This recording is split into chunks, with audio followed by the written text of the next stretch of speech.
सलाम वालेकुम नाज़रीन। उम्मीद करता हूँ आप सब ठीक होंगे। हम कुछ ही देर में दोबारा आपके साथ हाज़िर हुए क्योंकि बात कुछ ऐसी थी, खबरें कुछ ऐसी थी जो आप तक पहुँचानी थी। सबसे पहली खबर मैं आपको बता दूँ कि पीटीआई के कारकुनान ने एक नया एहतजाज का रुख लिया, जिसके ऊपर अभी तक किसी यूट्यूबर ने शायद बात की हो, लेकिन जहाँ तक मैंने रिसर्च की तो ये बात किसी ने अभी तक कवर नहीं की। और ये बात हो सकता है मेरी पहली वीडियो या हो सकता है मेरे बाद किसी की वीडियो है या हो सकता है चंद लोगों ने पहले इसके ऊपर वीडियो बनाई हो। तो पीटीआई ने एक नया तरीका अपनाया एहतजाज करने का। वो क्या है, वो फौजियों की जो कंपनियां हैं, जो चीज़ें हैं, उनका बॉयकॉट करने का ऐलान कर दिया। अब मैं थोड़ा सा इसको कवर करता हूँ, आपको बताता चलूँ कि कौन कौन, अगर आप लोग पहले फौजी की जो कंपनियां हैं या जो फौज की तरफ से जो चीज़ें बनाई जाती है उनका बॉयकॉट करने से पहले आपको किसका बॉयकॉट करना चाहिए ये ज़रूरी है। देखें, मैं इस चीज़ के हक में नहीं होता कि आप बॉयकॉट करो, ये करो, वो, क्योंकि हमारा काम है एक रिपोर्ट देना, हमारा काम है एक जो एक साहसी का काम होता है आप तक एक रियल खबर पहुंचाना। तो अगर आप लोग बॉयकॉट कर रहे हैं तो मैं आपको बता दूं कि इमरान रियाज खान साहब का बॉयकॉट करें, क्योंकि सबसे पहले अगर देखा जाए तो यही बंदा, आप इसके आर्टिकल जाकर देखें तो यही बंदा प्रमोट करने वाला होता था। इसी तरह के जो बड़े बड़े यूट्यूबर हैं उन्होंने इनकी चीज़ों को प्रमोट किया और इन्हीं के ज़रिए जो है फौज की जितनी कंपनियां हैं वो आगे ट्रेंड में आती थी और आज आप लोग उसका काम करें। तो सबसे पहले उनका बॉयकॉट करें जो इसको ट्रेंड में लेकर आते हैं।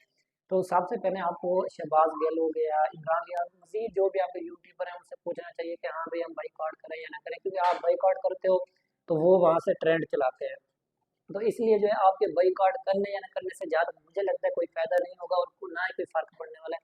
फ़र्क इसलिए नहीं पड़ने वाला, आप यहाँ से बॉयकॉट का आगाज़ करोगे, वहाँ से जो वो बैठे हैं, अगर मैं आपको सबसे बड़ी बात बता दूँ कि अली अमीन गंडाखोर, अगर आप उसकी थोड़ी हिस्ट्री उठाएं तो वो भी फौज के ही दम पर आया था। और अगर सन 2018 की बात की जाए तो इमरान खान साहब खुद भी फौज के ही दम पर वजीर आजम बने थे। आज इस वक्त तक 76 सालों में ये देख लें कि अभी तक कोई ऐसा वजीर आजम नहीं बना जो बिना फौज की ताकत से बना हो। जब फौज चाहती है वो बंदा वजीर आजम बनता है। तो इससे पहले तो फिर आपको इमरान खान का भी बेकार करना पड़ेगा, क्योंकि वो भी फौज के ही जरिए वजीर आजम बना था।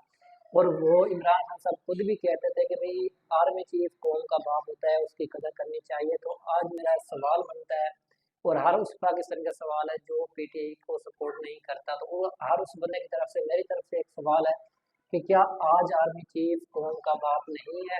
अगर कल आर्मी चीफ कमर जो कमर जावेद बाजवा था उसने टीएलपी के कारकुनान के ऊपर जुल्म किया, वो सही था।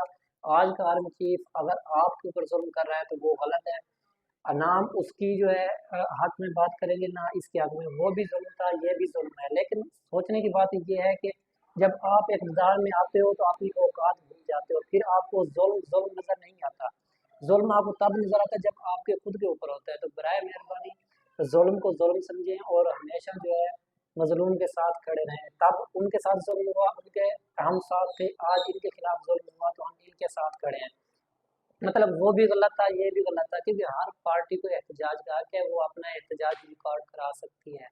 लेकिन अभी जो ये ट्रेंड चला कि फौज के खिलाफ के बाइकआउट, तो मेरे हिसाब से आप बाइकआउट करें या ना करें इससे मुझे कोई गर्ज नहीं है। लेकिन ये देखें कि बाइकआउट करने से पहले उन लोगों का बाइकआउट करें जो अभी भी फौज के साथ खड़े हुए हैं। आपको पता ही नहीं है, आपको तो बज़ाहिर बाहर आके वो एक बयान देकर चले जाते हैं, अंदर की खबरों का आपको पता नहीं कि अंदर वो किसके साथ कैसे खड़े हुए हैं। यही बड़े बड़े जो आपके एमएनए एमपी अभी भी फौज के साथ कांटेक्ट में हैं, बिल्कुल उनके साथ खड़े हुए हैं।